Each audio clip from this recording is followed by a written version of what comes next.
So Canada versus Switzerland in the World Hockey Championship.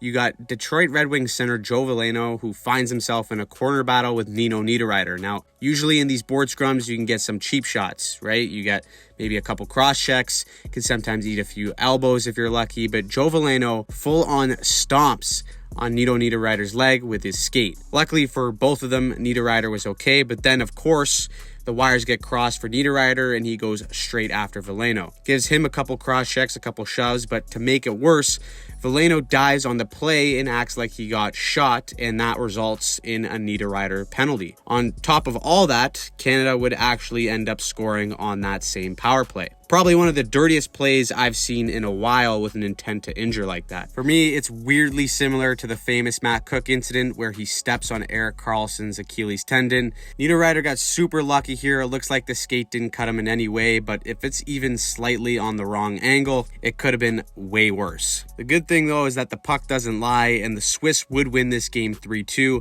and I'd assume that Joe Veleno would probably be suspended for the rest of the tournament. In the NHL, he'd probably just get a nice $5,000 fine, and they would say, yeah, he's all good to go. But this is the type of behavior that essentially marks your name forever in the hockey world. There's a clear difference between being a rat and trying to get under the other team's skin to give yourself a psychological advantage, but this was just flat out dirty, complete intent to injure, and should be nowhere near the game of hockey. Like I said, Veleno is a 23-year-old center for the Red Wings who's still trying to find his role in the NHL, and this is the first time I've seen him do anything really greasy like this, but now he's going to have that reputation forever, and that's something you can't really shake. Especially the flop after, too, to dive and lay there on the ice after doing something like that.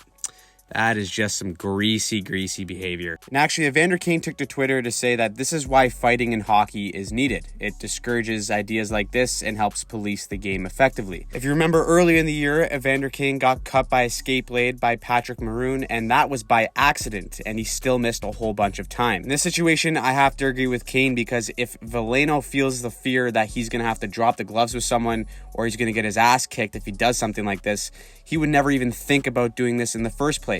In the IIHF, there is no fighting, as if you do fight, you get a game misconduct or a match penalty and you're kicked out completely. If you remove fighting from hockey entirely, more and more stuff like this will continue to happen.